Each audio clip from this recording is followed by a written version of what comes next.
যে অফিসারকেই পাঠান তারা সবাই আমাদের হয়েই কাজ করবে। নন্দিনী দেবী পদে বসার পরে তৃণমূল নেতারা একের পর এক এসআইআর বিরোধী কাজ, বিভিন্ন বিডিও এসডিও ডিএমরা এসআইআর বিরোধী কাজ শাসক দলের হয়ে ম্যানিপুলেট করতে গিয়ে নির্বাচন কমিশনের স্ক্যানারে ধরা পড়ার পরে এদের বিরুদ্ধে এফআইআর করতে বলেছিল, নন্দিনী দেবী করেনি বলে ডেকে পাঠানো হয়েছিল। আজকে দেখছিলাম পুলিশের সমস্ত স্তরের আধিকারিকদের সরিয়ে দেওয়া হয়েছে। এমনকি 21 এবং 24-এর নির্বাচনে যেসব জায়গায় ভোট পরবর্তী হিংসায় পুলিশ প্রশাসন সেখানকার চুপচাপ নিষ্ক্রিয় থেকেছে, ল অ্যান্ড অর্ডারকে কন্ট্রোল করেনি, সেই জায়গাগুলোর পুলিশ আধিকারিকদের সমস্ত যাবতীয় তথ্য কিন্তু চেয়ে পাঠানো হয়েছে। অর্থাৎ আরও অনেক পুলিশ কর্তার কপালে ভাঁজ আছে। কালীগঞ্জে তামান্নার মা যদি ভোট কাটার ফ্যাক্টর হয়ে দাঁড়ায়, তাহলে সেক্ষেত্রে কিন্তু বিজেপির লাভ হয়ে যেতে পারে। এবার তারা ভোট কাটার ভূমিকাতেও থাকবে কি না, সেটাও কিন্তু লাখ টাকার প্রশ্ন। মনে করি প্রার্থী ঠিক আছে, কিন্তু সিপিএমের এই মুহূর্তে ভোট রাজনীতিতে তার শূন্যকে ঘোচানোর যে মরিয়া চেষ্টাটা, এই চেষ্টা ছাড়া অন্তত বিপুল কোনো পরিবর্তনের আমি তো কোনো আভাস দেখতে পাই না এই প্রার্থী তালিকা থেকেও। তৃণমূলের বাঙালি মেয়েকেই বাংলা চায়, এই স্লোগানটাই বিশ্বাস করে। তাই মমতা ব্যানার্জি বাঙালি, বাংলার মেয়ে, শশী পাজা বাংলার মেয়ে, তা নন্দিনী দেবী বাংলার মেয়ে, আরজি করের মেয়েটি বাঙালি মেয়ে নয়, পার্ক স্ট্রিটের ধর্ষিতা মেয়েটি বাঙালি মেয়ে নয়, কামদুনির মেয়েটি বাঙালি মেয়ে নয়, ধূপগুড়ির মেয়েটি বাঙালি মেয়ে নয়। সিপিএম কিন্তু বাংলার ভোট রাজনীতিতে, এমনি আন্দোলনের রাজনীতিতে আছে, ভোট রাজনীতি কিন্তু কোথাও নেই। তোমার জন্য পথে হাঁটবে, তোমার জন্য ব্রিগেড ভরাবে, তোমার জন্য জীবন দেবে, তোমাকে ভোট দেবে না। এখনই এত সহজে সিপিএমের সেই অন্যায়গুলো, সিপিএমকে বাংলাকে ছারখার করে দেওয়া, শ্মশানে পরিণত করার সেই ইতিবৃত্তগুলো ভোলেনি। সিপিএম নিজে বলেছে ওই হরগোবিন্দ দাস, চন্দন দাস তাদের লোক, তারপরে তাদের হত্যা, নির্মম হত্যার পরে কিন্তু সিপিএম সেই অর্থে কোনো মুভমেন্ট করেনি। এমনকি তারপরে পরেই ব্রিগেড ছিল, কোথাও এটা নিয়ে একটু শব্দ উচ্চারণ করেনি সিপিএম। তামান্না ওখানকার একটা ইস্যু, আমাদের কালীগঞ্জে প্রার্থী মারা যাওয়ার পরে প্রার্থীর মেয়ে ভোটে দাঁড়িয়েছে, বিপুল ভোটে জিতেছে, তার বাবার থেকেও মার্জিন বাড়িয়ে তিনি জিতেছিলেন। তারপরে এইরকম একটা ইনসিডেন্ট হলো, সেই ইনসিডেন্টটা গ্রাসরুট লেভেলে ওই এলাকায় কতটা প্রভাব বিস্তার করবে মুসলিম কমিউনিটির মধ্যে, কারণ কালীগঞ্জে কিন্তু একটা মেজরিটি মুসলিম সম্প্রদায়, এই ভোটটা মমতা ব্যানার্জির পকেট ভোট। ফলে এই ভোটারদের মধ্যে কালীগঞ্জে তামান্নার হত্যা, নির্মম হত্যা ওই শিশুটির, এটা কতটা প্রভাব ফেলবে, কতটা গ্রাসরুট লেভেলে প্রচারে আনতে পারবে। আনিস খানের যেমন হত্যাটাকে সিপিএম একটা সারফেসে আনতে পেরেও ভোটে তার প্রতিফলন করতে পারেনি, কিন্তু লাস্ট নির্বাচনগুলো কোথাও আনিস খানের এই মৃত্যুটাকে সংখ্যালঘুদের অ্যাসপেক্টে কিন্তু তারা করতে পারেনি ভোটে। ফলে এইটায় কতটা পারবে সেটা কিন্তু প্রশ্ন। কিন্তু কালীগঞ্জে তামান্নার মা যদি ভোট কাটার ফ্যাক্টর হয়ে দাঁড়ায়, তাহলে সেক্ষেত্রে কিন্তু বিজেপির লাভ হয়ে যেতে পারে। দেখো, সিপিএমের প্রার্থী তালিকা, সিপিএম 11 সালের আগে তারা ক্ষমতায় ছিল, একটা সাংগঠনিক ভিত্তিভূমি আছে বলে এখনও তারা শূন্য বিধানসভা থেকেও তারা কিন্তু আছে, অস্তিত্বের লড়াই করছে। আজকে সিপিএম নো ডাউট যে প্রার্থী তালিকা দিয়েছে নতুন, বিকাশবাবু অনেক প্রবীণ নেতা, আবার মীনাক্ষী খুব নতুন নেতা, একটা বড় জনপ্রিয়তা তার আছে, দীপশিতাও তাই। দীপশিতার চেয়ে মীনাক্ষীর লড়াইটা অনেক বেশি ফ্রন্ট পেজে থাকে। কিংবা তামান্নার যেটা বললেন, সত্যিই তো, তামান্না তো সিপিএমের প্রার্থী নয়। অজস্র শিশু, অজস্র মা যারা এই সরকারের সময় নির্বাচনী সন্ত্রাসের শিকার হয়েছেন, তাদের কোলের শিশু সন্তান, ছেলে মেয়ে খুন হয়েছে, মারা গেছে, রেপড হয়েছে, আরজি করের মা, এদের প্রত্যেকের মুখ হচ্ছে তামান্নার মা। ফলে এই চয়েসটা ডেফিনেটলি, কিন্তু প্রশ্নটা কি জানো তো, যে সিপিএম কিন্তু বাংলার ভোট রাজনীতিতে, এমনি আন্দোলনের রাজনীতিতে আছে, ভোট রাজনীতি কিন্তু কোথাও নেই। আমি আবারও বলছি, ভোট রাজনীতিটা অন্যরকম। তোমার জন্য পথে হাঁটবে, তোমার জন্য ব্রিগেড ভরাবে, তোমার জন্য জীবন দেবে, তোমাকে ভোট দেবে না। আমার কথাটা খুব শুনতে অনেকের খারাপ লাগবে, সিপিএমের অনেক নেতা হয়তো ঝাঁকে ঝাঁকে আমাকে আক্রমণ করবে, কিন্তু সিপিএম কিন্তু পশ্চিমবঙ্গে টেস্টেড। আজকে যাই সিপিএম নেতারা বলুক না কেন, তৃণমূলের যে কোনো দুর্নীতি, এই শাহজাহান নিয়ে যখন কথা হচ্ছিল, চট করে আমরা উদাহরণ টানছিলাম, শাহজাহান তো সিপিএমের সময়কার নেতা, তাই তো।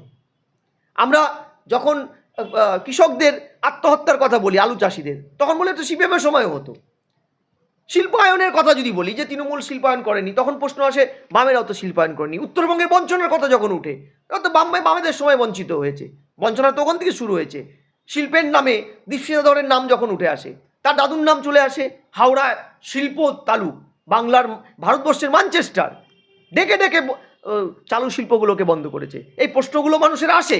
অর্থাৎ এই প্রজন্মের 20 থেকে 29 বছর বয়সী ভোটার বা নতুন যে 5,31,000 ভোটার যে যুক্ত হয়েছে, তাদের কথা আমি ছেড়ে দিলাম। এই যে 1,31,00,000 ভোটার যারা 20 থেকে 29 বছর, তারা তো সিপিএমের টোনাউট রাজত্বকালটা কিছুটা ভোগ করেছে এবং পরোক্ষ প্রভাবটাও তাদের মধ্যে আছে। আজকে তারা কিন্তু এখনই এত সহজে সিপিএমের সেই অন্যায়গুলো, সিপিএমকে বাংলাকে ছারখার করে দেওয়া, শ্মশানে পরিণত করার সেই ইতিবৃত্তগুলো ভোলেনি। রাদার ওদের কাছে অনেক বেশি ডিটেস্টেড কংগ্রেস। লাস্ট 50 বছর আগে কংগ্রেস ক্ষমতায় ছিল, 50-60 বছর তারা ক্ষমতায় নেই এ রাজ্যে।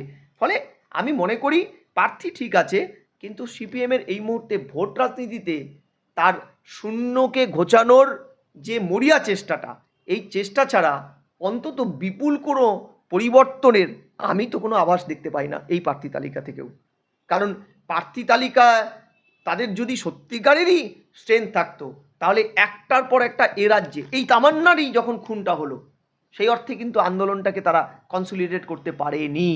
এমনকি যে সিপিএমের ক্ষেত্রে একটা বড় প্রবলেম, যেটা হিন্দু একটা বড় অংশের ভোটাররা কিন্তু সিপিএমকে এই মুহূর্তে ফেদ করতে পারছে না, বিকজ 2-3টে ইনসিডেন্ট। তুমি জাফরাবাদের ঘটনায় সিপিএম নিজে বলেছে ওই হরগোবিন্দ দাস, চন্দন দাস তাদের লোক, তারপরে তাদের হত্যা, নির্মম হত্যার পরে কিন্তু সিপিএম সেই অর্থে কোনো মুভমেন্ট করেনি। এমনকি তারপরে পরেই ব্রিগেড ছিল, কোথাও এটা নিয়ে একটু শব্দ উচ্চারণ করেনি সিপিএম।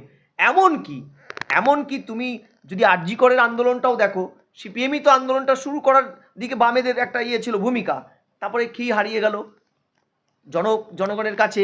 চাকরি চুরি নিয়েও বামেদের মুভমেন্টটা কিন্তু খুব সেইভাবে, সেই অর্থে কোর্ট কাচারি ছাড়া নতুনভাবে মাঠে ময়দানে আন্দোলনটা হয়ে ওঠেনি। ফলে এই অঙ্কে দাঁড়িয়ে শেষ যে পেরেকটা মারল সিপিএমের, বামের এ রাজ্যের যিনি রাজ্য সম্পাদক বা সভাপতি আমাদের সেলিম সাহেবের যে বিতর্কিত সাম্প্রদায়িক নেতা হুমায়ুন কবিরের সাথে একটা মিটিং, যে মিটিংটা একটা বড় অংশের হিন্দু ভোটারদের মধ্যে কিন্তু একটা প্রতিক্রিয়া তৈরি করেছে। এইটা কিন্তু সিপিএম সহজেই মানে এখান থেকে সরতে পারবে না। আমি তোমাকে পরিষ্কার বলে দিচ্ছি, এই অঙ্কে দাঁড়ালে কিন্তু সিপিএম প্রার্থী তালিকা হয়েছে ঘোষণা, তারা 5%, 6% যাই ভোট আগের নির্বাচনে পেয়েছিল, অর্থাৎ ভোট কাটার একটা ভূমিকায় তারা নিয়েছিল, তারা নিজেরাই অঙ্ক তাই বলছে। অন্তত বরানগর ঠরগড়ে তো একদম প্রকাশিত সত্য, কিছুদিন আগে ওই আমাদের ভট্টাচার্য বাবু তো নিজে বলেছেন এটা, ঠিক আছে। ফলে এই জায়গায় দাঁড়িয়ে এবার তারা ভোট কাটার ভূমিকাতেও থাকবে কি না, সেটাও কিন্তু লাখ টাকার প্রশ্ন। মুখ্য সচিব, স্বরাষ্ট্র সচিব, সিপি, ডিজিপি, তারপরে এডিজি আইন শৃঙ্খলা, এই পোস্টগুলো, সিঙ্গেল পোস্টগুলোর পরিবর্তন এটা অভাবনীয়, ঠিক আছে। 9-এর নির্বাচনে আমরা দেখেছিলাম 68 নির্বাচন, মমতা সেবার বিপুল সংখ্যায় বামেদের বিরুদ্ধে এমপি ইলেকশনে সিট পেয়েছিল, কিন্তু তারপরে লাস্ট কোন নির্বাচনে এত সংখ্যক, আজকে দেখছিলাম পুলিশের সমস্ত স্তরের আধিকারিকদের সরিয়ে দেওয়া হয়েছে। এমনকি 21 এবং 24-এর নির্বাচনে যেসব জায়গায় ভোট পরবর্তী হিংসায় পুলিশ প্রশাসন সেখানকার চুপচাপ নিষ্ক্রিয় থেকেছে, ল অ্যান্ড অর্ডারকে কন্ট্রোল করেনি, সেই জায়গাগুলোর পুলিশ আধিকারিকদের সমস্ত যাবতীয় তথ্য কিন্তু চেয়ে পাঠানো হয়েছে। অর্থাৎ আরও অনেক পুলিশ কর্তার কপালে ভাঁজ আছে। আমি বলছি এইটা, তার পিছনে তো লজিক আছে, কারণ এই পোস্টগুলো তুমি জানো যে মনোজ পন্থ, এসআইআর শুরু হওয়ার আগে মনোজ পন্থ রাজ্যের মুখ্য সচিব, তাকে 4 জন বিএলও এবং ডেটা অপারেটরের বিরুদ্ধে মামলা করতে বলা হয়েছিল, এফআইআর করতে বলা হয়েছিল। এই লজিক দিয়ে যে নির্বাচন কমিশন দেখেছে তারা potential amount of criminal misconduct তারা করেছে, তারপরে তাদের বিরুদ্ধে এফআইআর করেনি বলে মুখ্য সচিবকে ডেকে পাঠানো হয়েছিল দিল্লিতে। শুধু তাই নয়, তোমরা আরও জানো নন্দিনী দেবী পদে বসার পরে তৃণমূল নেতারা একের পর এক এসআইআর বিরোধী কাজ, বিভিন্ন বিডিও, এসডিও, ডিএমরা এসআইআর বিরোধী শাসক দলের হয়ে ম্যানুপুলেট করতে গিয়ে নির্বাচন কমিশনের স্ক্যানারে ধরা পড়ার পরে এদের বিরুদ্ধে এফআইআর করতে বলেছিল, নন্দিনী দেবী করেনি বলে ডেকে পাঠানো হয়েছিল। এই যে 256 আর্টিকেল, যেখানে কোয়াসি ফেডারেল স্ট্রাকচারের সেন্ট্রালের আইনকে এক্সিকিউটিভ এন্ডে ডিসপ্লে করে মুখ্য সচিব বা অন্য আধিকারিকরা, তারা যে করেনি, তারা যে পক্ষপাত দুষ্ট, তারা যে একচোখা হরিণ, 15 বছরে এই আধিকারিকদের মমতা ব্যানার্জি রুলিং পার্ট করেছে, তৃণমূলের তল্পিবাহক হিসেবে কাজ করেছে। ফলে এই জায়গায় সুস্থ নিরপেক্ষ ভোট করতে গেলে এদের সরানোটা যে বাঞ্ছনীয় ছিল, এটা তোমাকে আমি এক বাক্যে বলে দিচ্ছি। মাথায় রাখতে হবে যে 8 দফা নির্বাচন লাস্ট নির্বাচনে হয়েছিল, 2001-এর পরে কোনো নির্বাচনই 5 দফার নিচে হয়নি। সেই জায়গায় দাঁড়িয়ে সারা ভারতবর্ষে লাস্ট নির্বাচন 2024-এ 3,40,000 সেন্ট্রাল ফোর্স দিয়ে হয়েছিল, তার মধ্যে 1 লক্ষ ফোর্স পশ্চিমবঙ্গে ছিল। টোটাল নির্বাচনের খরচা ভারতবর্ষে যা হয়েছে তার 27%ই পশ্চিমবঙ্গের জন্য খরচা হয়েছিল। তারপরে 100 জন সহনাগরিক খুন হয়েছিল, অজস্র মানুষ ভোটের পরে বাড়ি ছাড়া হয়েছিল, বিরোধী জায়গায় ভোট দিয়েছিল বিরোধীদেরকে বলে। এই জায়গায় দাঁড়িয়ে নির্বাচনের সন্ত্রাস, শাসকের ম্যানুপুলেশন, প্রশাসন যন্ত্রকে কন্ট্রোল করে নিয়ে তৃণমূলের হয়ে ভোট করা, এটা ঠেকাতে না পারলে কিন্তু সুস্থ ভোট, রক্তক্ষয়হীন ভোট করানো অসম্ভব, যেটা নির্বাচনের প্রত্যেকটি লেয়ারের প্রতি কমিটমেন্ট নির্বাচন কমিশন, সেটা প্রমাণ করা যাবে না। তাই এই ব্যাপক রদবদল, তারপরেও কতটা কি আমি সন্দিহান। ফলে এই জায়গায় দাঁড়িয়ে এটা কিন্তু মমতা ব্যানার্জির ভাঁজ পড়ার মতনই। তাই তাকে উল্টো সুরে গাইতে হচ্ছে। বাঙালি মেয়েকে সরানো হলো নন্দিনী চক্রবর্তী, একবারও বলছে না সঙ্গমিত্রাও বাঙালি। আসলে তৃণমূলের সমস্যাটা হচ্ছে, তৃণমূলে বাংলা নিজের মেয়েকে চায় এই কথাটা বললেও তারা স্লোগানটা ভিতরে ভিতরে প্লে করে। এইবার প্রশ্নটা হচ্ছে, তৃণমূল তো এটা মানেই না। তৃণমূলের বাঙালি মেয়েকেই বাংলা চায়, এই স্লোগানটাই বিশ্বাস করে। তাই মমতা ব্যানার্জি বাঙালি, বাংলার মেয়ে। শশী পাজা বাংলার মেয়ে, তা নন্দিনী দেবী বাংলার মেয়ে। আরজি করের মেয়েটি বাঙালি মেয়ে নয়, পার্ক স্ট্রিটের ধর্ষিতা মেয়েটি বাঙালি মেয়ে নয়, কামদুনির মেয়েটি বাঙালি মেয়ে নয়, ধূপগুড়ির মেয়েটি বাঙালি মেয়ে নয়। অজস্র ভোট পরবর্তী হিংসায় রেপ হওয়া, খুন হওয়া বাঙালি মেয়েগুলো বাঙালি মেয়ে নয়। এদেরকে বাঙালি, এদের বাংলা নিজের মেয়েকে চায় না, এই মেয়েকে চায় না। এই বাংলা শুধু তৃণমূলের মেয়েকে চায়। তৃণমূল এটা সেট করে নিয়েছে। ফলে আজকে বাঙালির এত কথা বলছে। আচ্ছা, একবর্ণ বাংলা বলতে লিখতে না পারা ইউসুফ পাঠানকে গুজরাট থেকে এনে এমপি করা, সত্যগণ সিনহা, কীর্তি আজাদ তাদেরকে এমপি করা, শওকতকে এমপি করা, মনিকা গুরুস্বামী বাংলা না জানাকে এমপি করা, রাজীব কুমারকে এমপি করা, এটা কত বড় বাঙালি প্রীতি। বাঙালির গোড়া কেটে মাথায় জল ঢালা বাঙালি প্রীতির নাম হলে ওই বাঙালি আনা তৃণমূলের থেকে আমরা শিখবো না। ক্ষমা করবে, ওটা শিখবো না তৃণমূলের থেকে।